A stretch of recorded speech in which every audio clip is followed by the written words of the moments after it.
following on from the session that we held in Welsh earlier on this morning. My name is Rodri Roberts, and I'll be steering the session this afternoon. First of all, thank you all for joining us for this seminar, which will look at the recent decision of the Welsh Language Tribunal in an appeal by a local authority which concerned the compliance with the policy-making standards, and more specifically, the standards on consultation documents. Before moving on to our speakers, there are a few administrative things to note. We will be recording the session, and we will be publishing the recording on our website in due course, once we've been given some time to do some editing work, subtitling, and so on.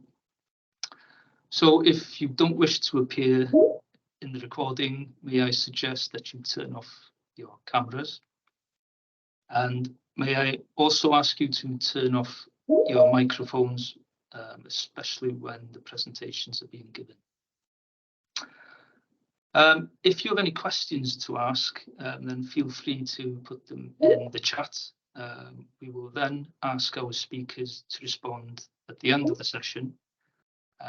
If time doesn't allow us to respond to each one, then we will get back to you after the session, either by email or we might give you a call to discuss further. Right then, we will turn to the first item on the agenda, and that's opening remarks from the Welsh Language Commissioner, Eva Griffith-Jones. Diolch yn fawr, Eva. Good afternoon. It's fantastic to see so many of you here. The focus of today's session will be the recent decision of the Welsh Language Tribunal following an appeal made after a ruling in an inquiry looking at the consideration given to the Welsh language in a consultation document. So why have we held this seminar? Well, we really want to help you achieve the requirements in terms of the Welsh language standards. And this event really designed to help you comply. Daniel Emiranguian will explain more about the details of the case and the decision, but I wanted really to draw your attention to the significance and importance of this decision, as it sets an important precedent, which means that most of Wales's public bodies will now need to look at again at how they consider the Welsh language in consultation and decision making. I do recognise that the policy making standards are not always easy to interpret, so I really hope that this session will help you to fully understand the requirements. And I've seen the presentations this morning in Welsh, so I know that they will help you and that they will encourage you to consider your own arrangements as you prepare consultation documents and consider the impact of your proposals on the Welsh language, and also consider whether you now need to take additional steps or to adjust your internal procedures. I do receive a number of complaints and queries about consultation documents, and this, as you may know, isn't the only case involving assessment of impact on the Welsh language to reach the tribunal. But today is really important because it's much better for us all if you do what is required before I receive a complaint and before I have to follow the investigation process. So we really are here to help you. It became clear when we conducted the inquiry that organisations do need to do more in order to comply with the standards. And the Tribunal has confirmed that it is no longer acceptable to give superficial consideration or to complete a tick box exercise in a public consultation. It does need to be worth the paper it's written on, would be the message I would like to give. Our ultimate aim is to increase people's opportunities to use Welsh. So in order to do that, we need to fully consider the linguistic impact on communities when we develop and implement any new policies in Wales. The Welsh language really belongs to us all, whether we speak it or not. So I'm really looking forward with you to helping you on this journey and to help you to comply. So enjoy this afternoon session. Thank you very much for joining. Diolch fawr, Eva. Let's move on then to our first speaker this afternoon, Daniel Ellis-Taylor. Daniel's a lawyer with Blake Morgan Solicitors, who have assisted us and represented the Commissioner during the case. and Daniel is going to give an overview of the case and the Tribunal's decision. Thank you, Daniel. Diolch, Rodri. Good afternoon, pnawn da bawb. First and foremost, I'm glad to be given the opportunity to speak at this event today. And as Rodri already noted, I was fortunate enough to be part of the Welsh Language Commissioner's legal team in this case, which has, as Eva has already confirmed, created an important precedent for similar cases in the future. I'm fully aware that we only have a short time this morning, so I will proceed to discuss the case in question, and I will then pass the reins to Emyr and Gwion to look in more detail at the nature of the standards in question and the implication of this decision on future cases. So the case itself was a case that was heard by the Welsh Language Tribunal, and it followed the publication of a consultation document by Neath Port Talbot Council on its proposal to open a new English medium school in Pontardawe to replace 3 other primary English schools in the area. Following the publication of the consultation document, the Commissioner received a complaint from a person who believed that the council had not given appropriate consideration to the Welsh language in the consultation document. The council itself implements the Welsh language standards, which require them, when publishing a consultation document, to consider and seek an opinion regarding the effects of the proposals on opportunities to use the Welsh language and on not treating the Welsh language less favourable than the English language.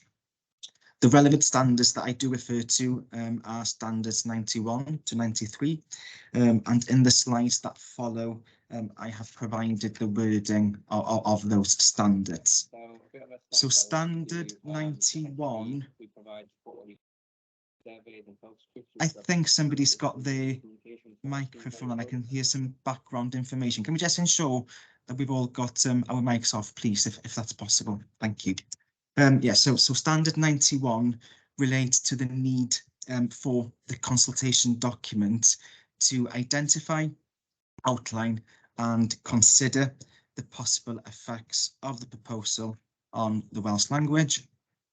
Standard 92 relates to the need to consider the options available that would enable the council or the relevant public body to make the policy decision in a way that would have more positive effects on the Welsh language.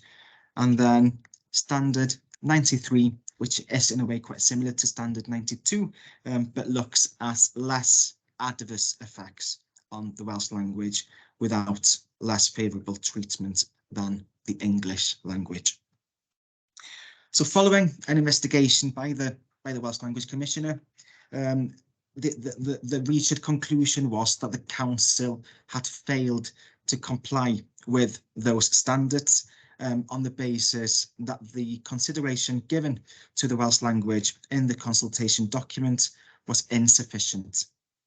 As such, enforcement action was imposed upon the council to review and amend their internal guidance and to provide training to their staff, as well as requiring them to publicise the failure by publishing the investigation report on their website.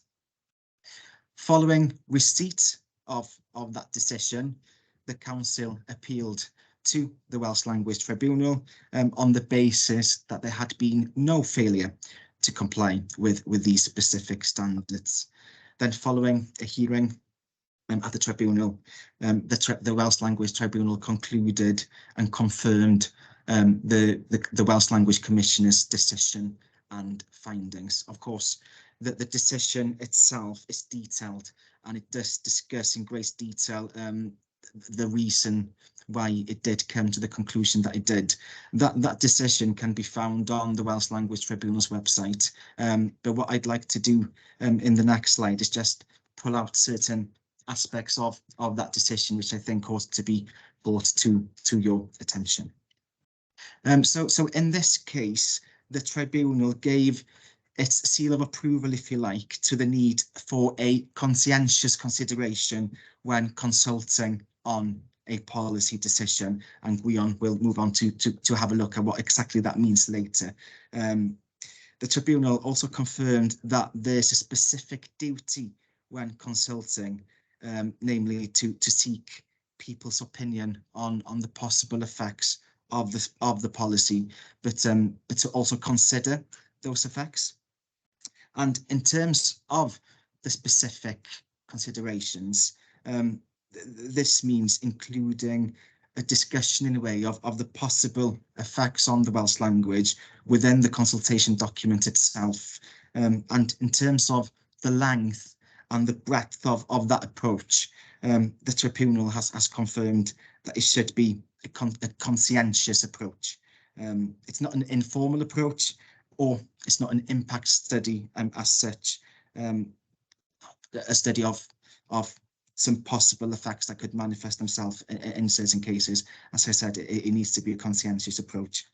In my opinion, and indeed on the basis of this decision, it has amplified the need to consider not only the direct effects of policy decisions on the Welsh language, but it's more wider than that, also the wider indirect effects of the policy decisions on the Welsh language. For example, in this case, the tribunal noted that the wider indirect effects should be considered, such as community effects, for example. And the tribunal also noted that it was not sufficient to consider the direct effects, for example, in this particular case, on the schools alone. And that's the end of my presentation. And diolch yn fawr am wrando. Thank you very much for listening. Diolch yn fawr iawn, Daniel. We turn next to Professor Emyr Lewis.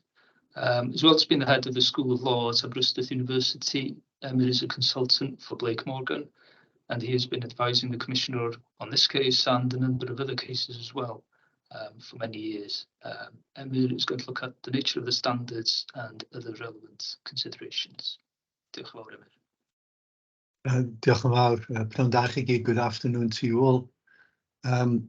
I hope you can all see the presentation on the screen. Gwion will in due course look in practical terms at what the implications of the decision of the tribunal are for public bodies and others.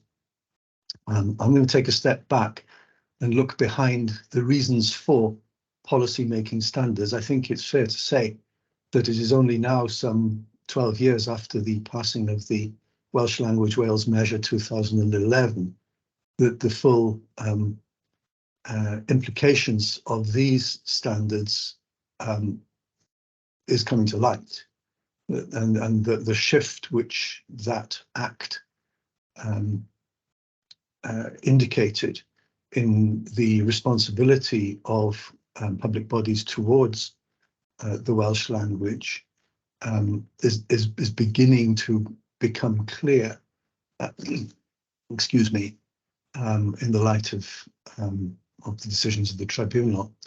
I'm going to take you back. I think a useful starting point is the United Kingdom's international law obligations in relation to minority languages, which exist across a number of international instruments, but perhaps most relevantly for today, Article 7 of the European Charter for Regional and Minority Languages. This article imposes a general obligation on states parties, which include the United Kingdom, to base their policies, legislation and practice on certain objectives and principles. And two of them are relevant to our consideration of Welsh language standards. First of all, the need for resolute action to promote regional minority languages. And secondly, the facilitation and encouragement of the use of regional minority languages in speech and writing in public and private life. The reason for the international law obligations is the historical exclusion, of course, of regional and minority languages from public life, and indeed, in many cases, their suppression in that context. And we know that in the case of Welsh, until relatively recently, that has been the history as well. So part of this is making good for that history. If I turn to the second and fourth subparagraphs of Article 7, these relate, the relevant part of the second article for today is that adoption of special measures in favour of regional minority languages aimed at promoting equality between the users of those languages and the rest of the population is not to be considered an act of discrimination. So it's a sort of a positive discrimination provision, but also, and crucially, paragraph 4, in determining their policies with regard to regional minority languages, the parties shall take into consideration the needs and wishes expressed, etc. In other words, there is a positive obligation to consult. Now, before the Welsh Language Measure 2011, there was a lack of any legally stated official status for the Welsh language within the framework of the law of England and Wales. The Welsh Language Act of 1993, which is a very important and influential piece of legislation, established the Welsh Language Board, whose function was to promote and facilitate the use of the Welsh language. This was, of course, an act of the UK Parliament. And the regulatory aspects of the board's work were focused around the concept of providing services to the public. And backing that up was a soft law model of language schemes, which, although it did bring about a considerable improvement in the place of Welsh within the public sphere in Wales, lacked, according to some at least, the necessary teeth to make it an effective regulatory system. The Welsh Language Wales Measure 2011, which was an early piece of legislation, primary legislation made by the then National Assembly for Wales using its lawmaking powers, did away with the board. It created instead the post of the commissioner, who again had the responsibility of promoting and facilitating the use of the Welsh language. But the measure went further than that. It declared the official status of the Welsh language in Wales, and also established a statutory principle that the Welsh language should not be treated less favourably than the English language, essentially equality of the Welsh language. And for the board's regulatory system, which still persists to some extent through schemes, which to some extent, but to a large extent now within Wales, the system of Welsh language standards has replaced it. It's creating a harder system in terms of compliance and sanctions. And importantly, it goes beyond the concept of provision of services. And that is the big sea change, I think, between the two pieces of legislation. The measure tries to ensure that the status, welfare and use of the Welsh language form part of the fabric of public life in Wales through types of standards which we didn't really see within Welsh language schemes under the 1993 Act. Promotion standards and operating standards, and as we shall see, the policy standards. And this is all part, I think, of making it the responsibility of public bodies in Wales to take care of the language and compare legislation related to the environment in terms of its principle, if not in terms of its legal nature. So turning to the policy making standards themselves, these derive from sections 26 and 29 of the measure. They are contained in regulations, which are secondary legislation made by the Welsh ministers. And the standards prioritise the use of the Welsh language and the status of the Welsh language. Here is section 29, which defines what policy-making standards are. And if we look at the first bit, it's subsection 29.1, policy-making standard means a standard that relates to a policy decision and is intended to secure specific results. And the first of the results is that the person making the policy decision, so that's in this particular case the local authority, considers what effects, positive or adverse, the policy decision would have on opportunities for other persons to use the Welsh language, that's the use of the language, or treating the Welsh language no less favourably than the English language. So that's the status of the Welsh language. Okay? So that's the foundation stone for the policy-making standards. And they then appear, as I say, in regulations. One example is Schedule 2 of the Welsh Language Standards #1 Regulation 2015, where these standards apply to Welsh ministers, county and borough councils and national park authorities. And consideration must be given when you are formulating policy or consulting about a policy to the effect of the Welsh language, both pre and post consultation. It goes beyond just consideration. Gwen will tell you more about what that means in due course, but also it creates duties around the process of gathering evidence in order to make a policy decision, reflecting the principles of best practice in public administration. I'm going to go very quickly across these. These are the standards which appear in the #1 regulations, 2015 regulations, and will then appear in the compliance notices of individual bodies. But if we look here, for example, Standard 88, when you formulate a new policy, you must consider what effects there are on usage and status. These Standard 91, 92, 93 relate to publishing a consultation document, and it was these standards which, as Dan has already alluded to, were significant in the context of the decision we're considering today. These standards are about commissioning research that assists you in a policy decision. Once more, you must ensure that the research considers impact on usage and status of the Welsh language. I'll skip over Standard 94 for the time being, because we need to move on to Gwion, because he will give you practical advice rather than the background theory that I'm giving you. But just to sum up, the policy-making standards go beyond the idea of service provision. They derive from the Welsh language measure's wider vision of ensuring that the Welsh language is part of the fabric of Welsh public life and part of the responsibility of public bodies. They also ensure that the Welsh language is considered as a mainstream topic when public bodies decide how they are going to go about exercising their public functions.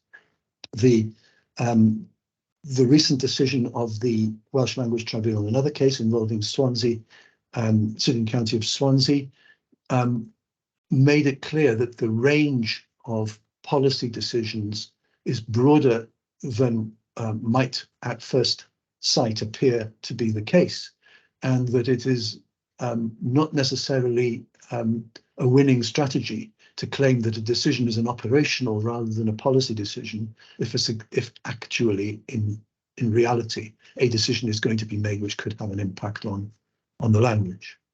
The focus is on the flourishing of Welsh as a living language, the opportunities to use Welsh, and the language's equal status, and thus those of its speakers, with English. And last but not least, these fulfil the UK's obligations under the European Charter as a matter of international law and best practice in public administrations. Okay, that's me finished. Diolch yn fawr. Diolch yn fawr iawn chi, Emyr.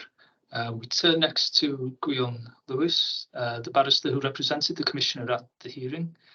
Gwion is King's Counsel at Landmark Chambers, and this morning Gwion is going to look at the implications of the decision for those organisations that are subject to Welsh language standards.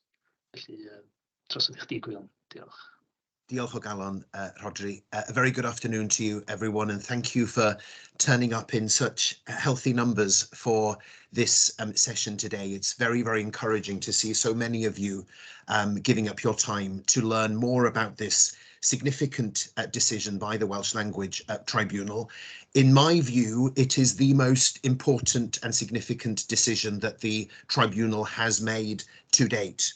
There have been some other decisions that are of note in recent years, but in terms of a decision that is likely to have a practical, real-life impact on the work that you need to do if you take interest in these matters, or that if you have responsibilities for them, this is, in my judgment, without doubt, the decision that has the most far-reaching consequences, and the one that needs to be at the top of your list in terms of decisions that you need to understand. I'm very grateful to Dan and Emyr for setting out some background matters. I'm going to focus today, everyone, on how practically you can take account of this decision and ensure that you're complying with your obligations under the standards in light of what the Tribunal has told us now about how compliance should be achieved. And it seems to me that the decision has 7 main important implications, 7 main lessons, if you like, that we can draw from the decision in terms of our day-to-day work and how we go about considering effects or potential effects on the Welsh language when making policy decisions. And I say at the outset, although this particular decision was concerned with how to consider effects in a consultation document relating to a policy decision, the Tribunal's decision is unquestionably relevant and will apply whenever the Welsh language standards impose a duty of consideration of effects. And what has the Tribunal added to our understanding of what consideration means for this purpose? Well, this is the key takeaway, everyone. This is the new legal principle that has been established in the Tribunal's decision.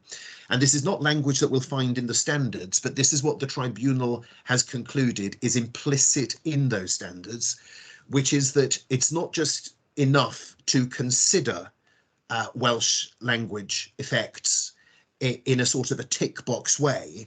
There must be evidence of a conscientious effort made by the body that is subject to the standards to consider the possible potential effects on the Welsh language of the policy decision that is being contemplated. So we have clarity now from the Tribunal that it's not just for the body, the public body in the first instance, to decide what must be done to consider the possible effects of the policy decision on the Welsh language. We're all familiar, aren't we, everyone, with when it comes to decision making by public bodies, the court will often say, well, it's for you, public body, to make the judgments, the decisions that you consider to be reasonable in this particular context. And provided that your decision is within the range of reasonable decisions open to you, then the court won't intervene with that and suggest that you should have done something differently. It's very important to understand in this context of an appeal to the Tribunal being the ultimate stage that's available here. Very important to understand that we shouldn't be looking at compliance with these standards through a reasonable discretion lens. So we shouldn't be asking ourselves, oh, provided we've come to a reasonable conclusion, or in our judgment made a reasonable effort, it won't be for the Commissioner to come to a different view. That's not the position in law, everyone, just to be clear now. The Commissioner must make her own judgment if she's asked to investigate an alleged failure to comply with the relevant standards. She must come to her own judgment as to whether there has been a conscientious effort to comply with the relevant standards. And if there's subsequently an appeal to the Tribunal will itself come to its own judgment as to whether there's been a conscientious effort. The Tribunal won't just be looking at what the Commissioner has said and concluding if that's reasonable. The Tribunal will make its own independent judgment as to whether the evidence shows there have been a conscientious effort to comply with the standards.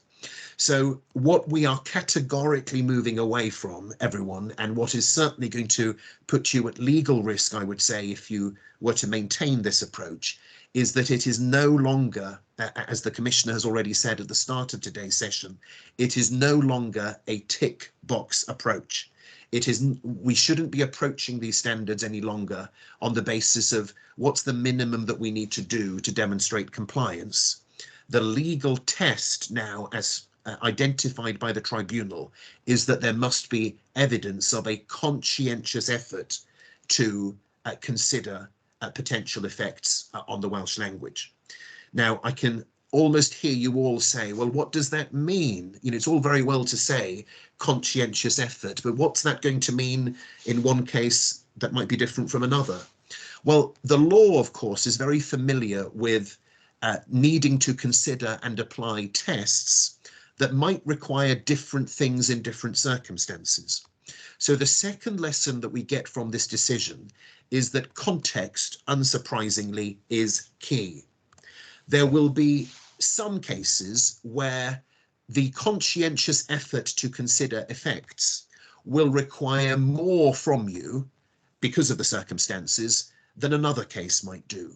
So to give you an example, a conscientious effort will require more of you as a public body if the policy decision in question relates to or is located within an area of sensitivity or significance for the Welsh language. And that sensitivity might be identified in one of the public body's own documents, in one of the local planning authorities' planning documents, might even be in the local education policy document. And that was the position in this particular case involving a school reorganisation proposal in Pontardawe. The tribunal rightly considered it highly relevant that the council's own documents identified the area in question as being an area of sensitivity for the Welsh language. And that therefore informed the tribunal's assessment of whether there had been a sufficiently conscientious effort to consider effects on the Welsh language. As the number and or extent of the possible effects on the Welsh language increases, then clearly more will be required of you by way of a conscientious effort. There will be some cases in which there might not be an appreciable or conceivable impact at all on the Welsh language, particularly if you're perhaps a UK body that's making a decision in relation to an area of the country that's far from Wales or has no arguable Welsh language angle at all. There will be other cases where decisions will relate to policy decisions that go to the heart of how language is used, how it is promoted, how it is fostered in a particular part of Wales where there's sensitivity around language issues. Again, conscientious effort will require more depending on the circumstances. And as I've indicated, a key consideration will be to look at if there's any guidance or clue in any local policy or guidance, possibly in the planning context, possibly in the education context, that suggests that more is appropriate and necessary in order to demonstrate that conscientious effort that is proportionate to the importance of the Welsh language in the decision that is being taken. The third lesson, everyone, is the importance of having an eye to the potential mixture of effects.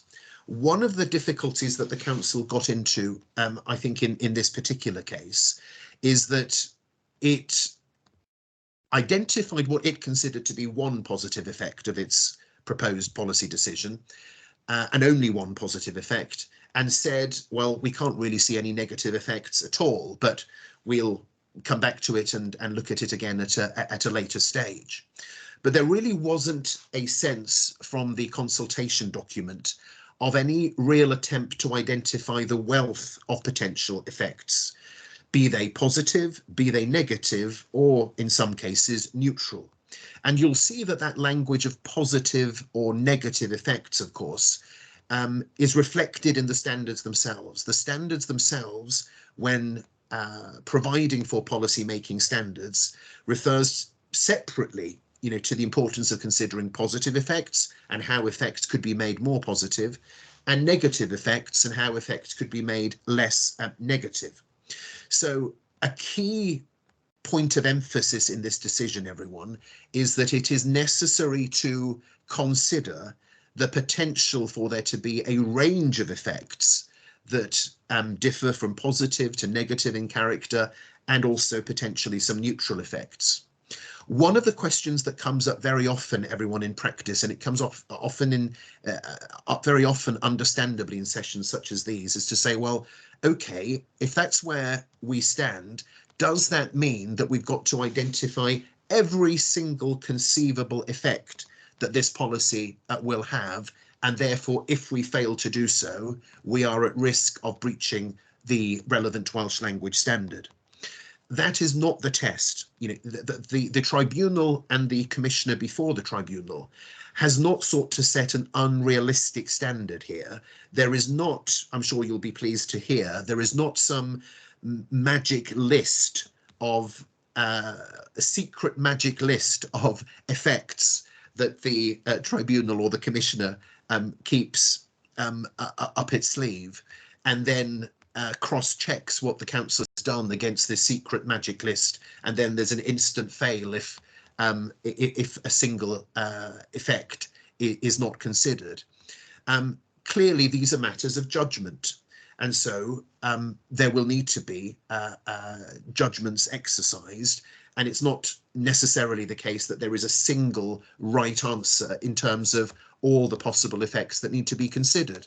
But what the tribunal has said is that at a minimum, what is required is a conscientious effort to try to identify the full range of potential effects. And provided that that conscientious effort is made, then you are very unlikely to be at risk of a standards breach if it might be said against you that there was one particular type of effect that you failed, in inverted commas, to consider.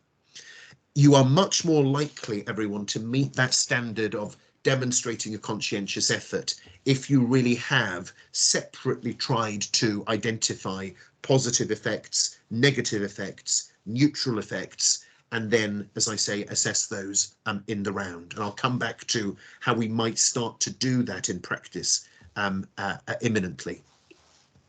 Lesson number 4, everyone, from the decision: general factual statements about what the body is doing to try to promote or facilitate the use of the Welsh language are inadequate. One of the arguments that the council made in this case was to say, well, look, in terms of our compliance with the standard of giving consideration to effects, look at what we're doing generally in relation to the Welsh language in education. They said, look, we've invested heavily in Welsh medium schools. We've supplemented those recent investments recently. So the argument was essentially, look at the bigger picture. If your complaint is about this particular decision, well, you've also got to take account more widely, the council was arguing, look more widely at what else we're doing, surely as part of your overall assessment of the regard that we're having to Welsh language matters. And the tribunal and the commissioner before the tribunal was very clear about that, in saying that general factual statements about what the council might be doing very positively, very constructively, generally, it does not equate to considering the possible effects of the particular proposed policy decision on the Welsh language. So if there has not been a conscientious effort to focus on the particular effects or possible effects of the policy decision that is being contemplated, the body will not be saved by trying to point to other things that it might be doing constructively to support the Welsh language elsewhere. General factual statements are not going to be sufficient, everyone, to ensure compliance with the standards. Lesson number 5 is that the consultation report will not come to the rescue if the consultation document is sufficient. Now, let me be clear about what I mean by that, because different bodies can use different labels for these sorts of documents. But for the most part, most public bodies, when they're engaging in consultation, will prepare something called a consultation document. And that's the document that's prepared at the start of the consultation process to tell people about what the body wants to consult about, to say a little about the proposed decision, and to set out all the evidence that the public body has prepared to assess the potential or likely effects of that particular policy decision.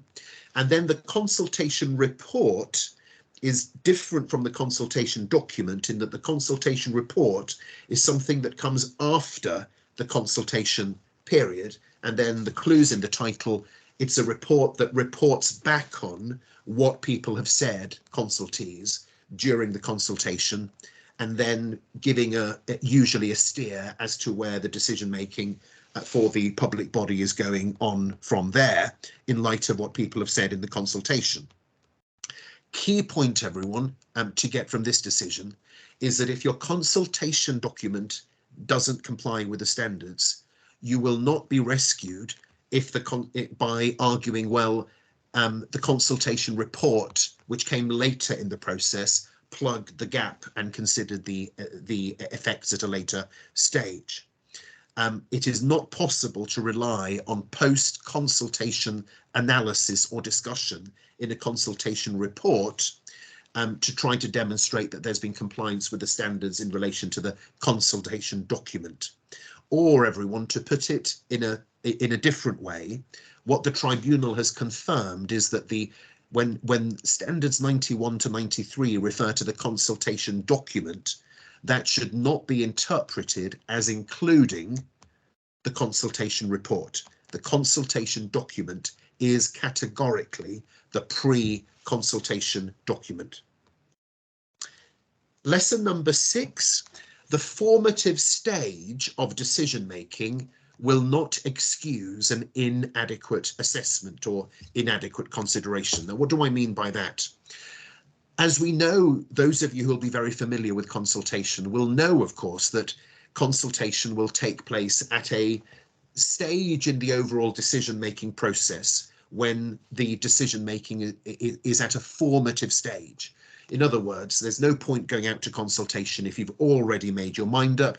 You are still contemplating the decision, you're at the formative stage of moving towards a decision, so therefore it makes sense to consult on it before you move on to the next stage. Now, what the council said here was, well, look, given that we're at the formative stage here, when we are preparing our consultation document, indeed the law requires us not to prejudge matters and to be at a formative stage when we're preparing a consultation document. Given that we have to be at a formative stage, then surely you've got to take that into account when you are looking at our Welsh language impact assessment, because surely necessarily, therefore, the Welsh language impact assessment also has to be a formative document that is going to be become a more sophisticated document as the process proceeds post-consultation. And the tribunal, and again the commissioner before at the tribunal, said no, that's not the right approach. Yes, a consultation must take place at a formative stage, but that does not mean that your Welsh language impact assessment can be a formative document or a document that is only covering matters in a very basic or preliminary way.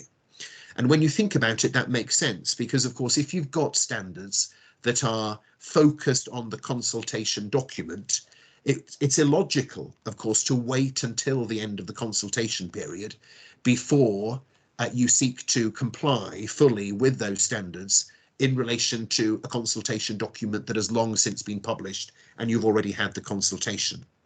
So it will not be an answer to say, well, we are at an early stage of our thinking, so therefore we would like you, the public, to tell us what you think the likely effects of this policy decision will be on the Welsh language. In other words, there has, and in fairness to the council, they certainly haven't been alone in this as a practice in Wales. I've seen many examples of this over the years, where, to be blunt about it, the public body will expect the public to do the heavy lifting during the consultation period when it comes to identifying possible effects on the Welsh language.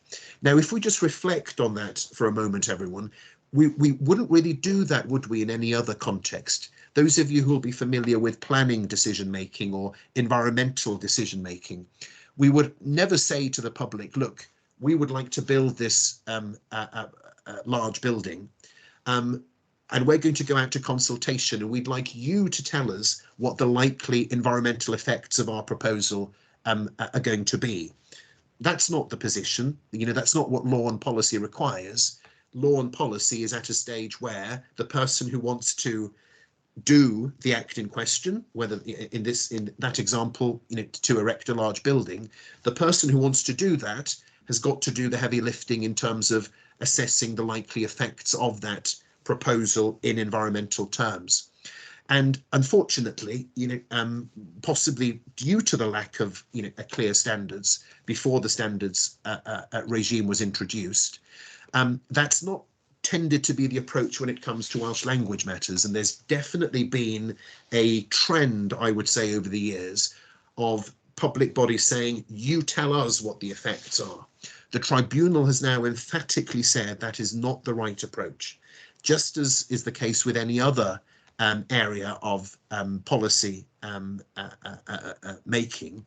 The tribunal has said that, you know, the person who wants to make that policy decision, here the public body, it's for that public body to identify the likely effects of that policy proposal and to set those out in the consultation document. And of course, you know, people can be asked to, the public can be asked to supplement their views and to comment on those effects as identified. But that should be on the basis of the public body having done the work itself first to identify those likely effects. And that, unfortunately, is not what happened in this case. And the final lesson, everyone, to take away from the decision is the virtual certainty that you will need to revamp internal guidance that you may have on Welsh language considerations if you want to mitigate the risk of being found to be in breach of those standards. Now, what do I mean by that?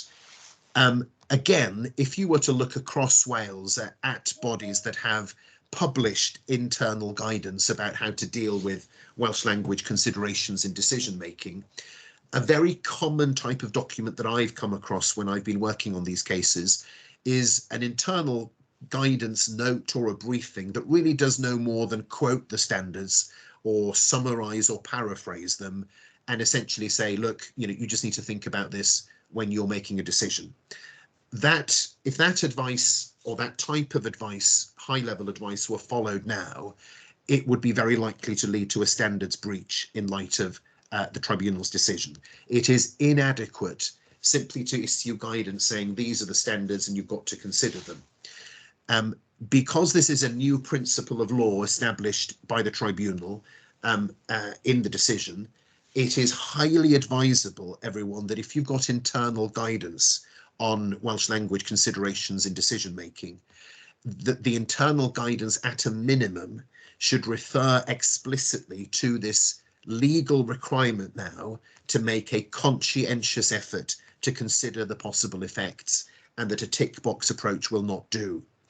And what I would suggest doing in addition to that is to include case studies in internal guidance showing how it can be demonstrated that a conscientious effort has been made.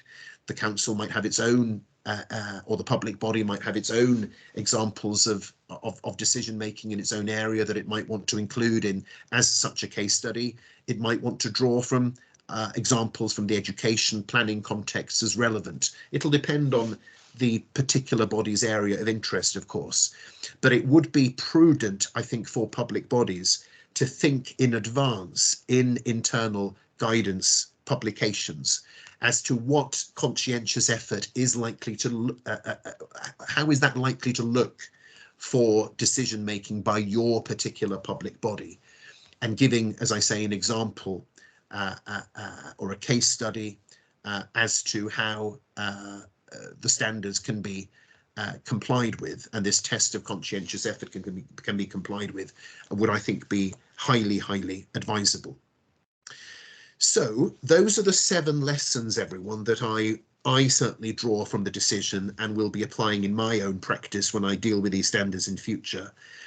I've then thought about, well, how, in addition to those 7 lessons, how can I try to be even more practical in the advice that I'm giving you as to how we can start today, all of us, to make a start on ensuring that we're complying with these standards and this test of conscientious effort appropriately. And it seems to me that there are 5 top tips that I would give you as a starting point for how to start now on this new chapter and this new important work.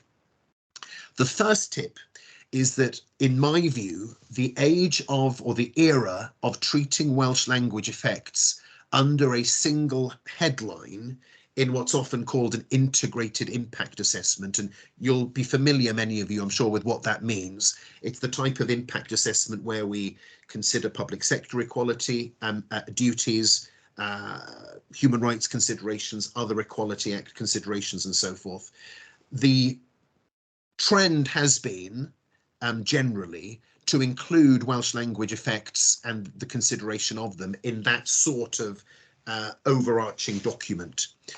That is not necessarily in principle unlawful or inadequate to comply with the standards, if, of course, what is contained in the integrated impact assessment still meets that test of a conscientious effort. But in my judgment, everyone, you're unlikely, and it's not really the most helpful starting point, if you're trying to fit this new requirement to comply with a conscientious effort within that sort of format. Because, for good or ill, I think there is a sense in which, you know, that format of an integrated impact assessment has something of a secondary status compared to, let's say, an environmental impact assessment, where you would never dream of considering environmental effects, let's say, in an integrated impact assessment, because the law and policy is such that they warrant their own document in a separate standalone document. I think, given where we are now in light of the Tribunal's decision, the time has come to pull out Welsh language effects from that integrated impact assessment and to do a separate standalone assessment in order to demonstrate or be more likely to demonstrate that that conscientious effort has been undertaken. A second and related tip is that I think we need to move away from this oversimplistic approach that we have in some cases of trying to identify what's called the net ultimate effect on the Welsh language. And again, I use the environmental context as an example. In the environmental context, we are well used now to saying, well, look, a decision might have positive air quality effects. It might have, you know, really negative noise effects, let's say. But those effects are simply too different in kind to balance them against each other and try to come up with some overall judgment as to whether the proposal is good or bad, positive or negative for the environment. You know, the better approach is just to say it would have positive effects for air quality, negative effects in terms of sound, and we just need to consider those, that richness of effects, if you like, in the assessment. I think we're now at that point, in light of the Tribunal's decision, where we need to do the same in relation to Welsh language impact considerations. So it's no longer a case of saying, well, we have these positive effects, we have these negative effects. So where are we when we put all of those into the wash? Are we in a good or a bad place when it comes to the Welsh language? That won't do for the standards now. The standards distinguish very clearly between positive effects and negative effects and require them to be treated separately. And this previous practice by some bodies of trying to identify a net effect, which is really a function often of the integrated impact assessment, it is really not now an approach that I would advise be taken, because it's likely that you'll end up having an overly simplistic approach that will fail to demonstrate that compliance with that conscientious test. If you were to ask me, well, okay, how do we start on this work? I would say that as a starting point, and this is really is only a starting point, if you want to ensure that you're getting off, on the right foot when it comes to what the sort of thing that the tribunal is thinking about, think really openly at the start, openly, objectively, and transparently. Have 2 columns on a page or on a computer or whatever, and have a column for direct effects and a column for indirect effects. And in both of those columns, try to identify, just as an exercise to get the process going, try to identify at least 3 positive effects and 3 negative effects. You might struggle to do that in some cases, and that's fine. If so, say that, say that, you've given very detailed consideration, but, you're unable to identify, let's say, more than 2 positive effects. If that's a reasonable conclusion and you can justify it, then that's likely to be sufficient. But the reality is, as we know from decision making, most decisions are likely to have a mix of positive and negative effects. And they're likely to have, a fair number of positive and negative effects. Just to ensure that you don't fall into the trap of saying, oh, I've identified 1 positive effect, that's the end of it, and I'm satisfied there won't be any negative effects at all, which is really, a red light straight away that the exercise is likely to be superficial. As a discipline, just try to think in the first instance of 3 positives, 3 negatives, and then you can use that as your starting point for then, in particular, standards 92 and 93, considering how those effects that you've identified could be made more positive, how those negative effects could be made less negative. And finally, everyone, and this is almost a catch-all for all of the tips in the list, take ownership of the Welsh language impact assessment. If there's one message that comes out of this tribunal decision more than any other, it's that the public body must take ownership of the Welsh language impact assessment and not just see it as something that you bat away to the public to do all of the legwork, and then the public body picks up what people have said in the consultation report. It's your assessment. It's your assessment to get right in terms of meeting the legal standard of conscientious consideration. So be conscious from the outset that it's your own document, and it's one, as I say, that you need to take pride in and ensure that it, as with all assessments for decision making, it's an assessment that really does contribute meaningfully to the decisions that you're making. And that, everyone, completes my presentation. I hope that that's been helpful. Diolch o galon. Diolch yn fawr iawn, Gwion. Thank you very much for your presentation, for the practical advice and for the lessons that we can all learn from the case. We've come to the end of the designated hour, but I think we can extend somewhat into the next few minutes. Some questions have been asked in the chat, and I think my colleague Llywela is going to present 1 or 2 of them to our speakers. So Llywela, if you do this, please. We have a question from Graham Craig. I don't know if Emyr would like to address this one, or Gwion, or Emyr's here. So it's asking if the need for more conscientious effort or consideration in areas of sensitivity or significance, does that create different rights for different people in Wales depending on that significance? This doesn't really a matter of creating rights. I think it's a question of the extent to which that factor impacts on the degree of consultation and the intensity, degree of consideration and the intensity of consideration which takes place in the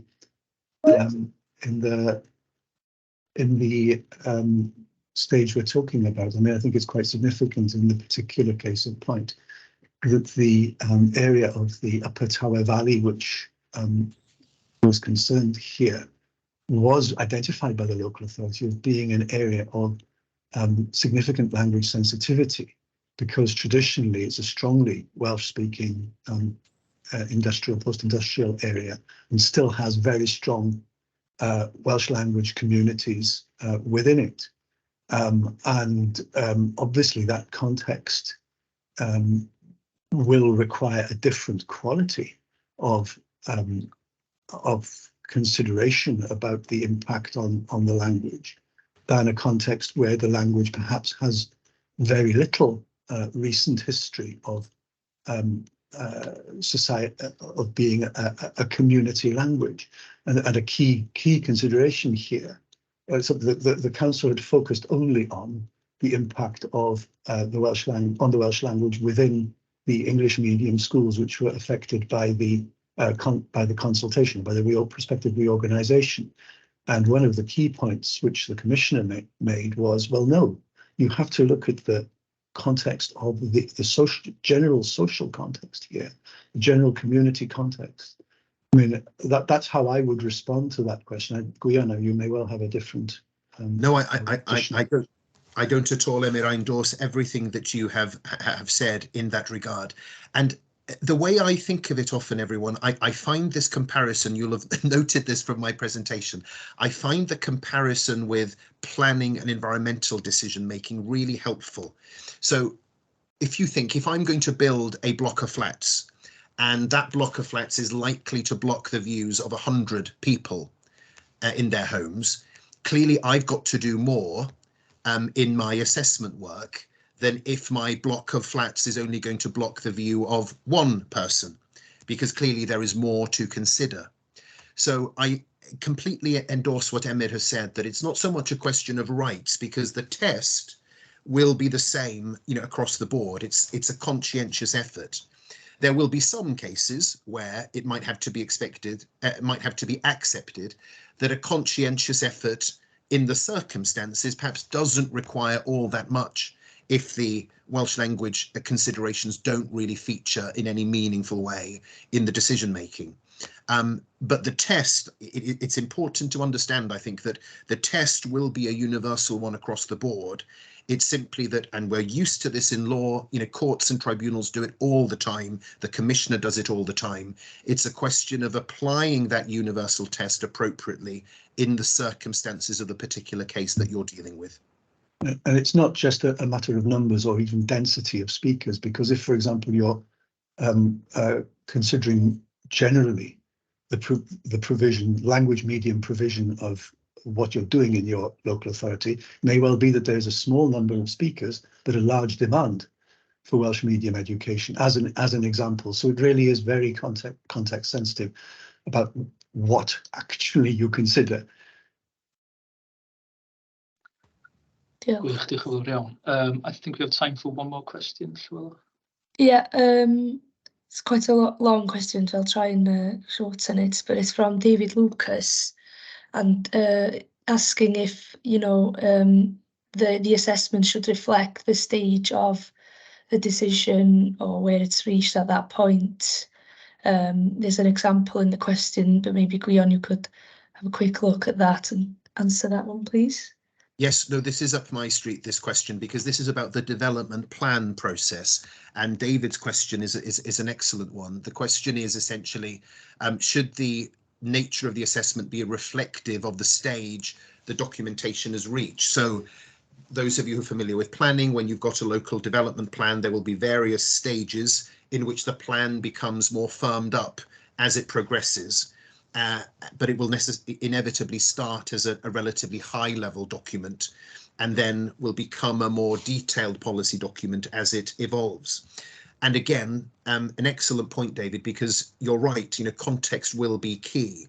So necessarily, as a policy decision starts to crystallize and become more firm, then it's going to be easier, isn't it, also to identify what the likely effects of the decision are going to be in terms of the Welsh language. And as you progress in that process of decision making and you firm up what that policy decision is going to be, then if you've got several consultation stages, which is, I think, what David's question is really getting at, then clearly, if you've got later consultation stages that involve a firmer policy decision than an earlier one, then the likelihood is that your later firmer policy decision as stated in the consultation document will need a more intensive assessment of Welsh language considerations than the earlier one, which is more high level in content.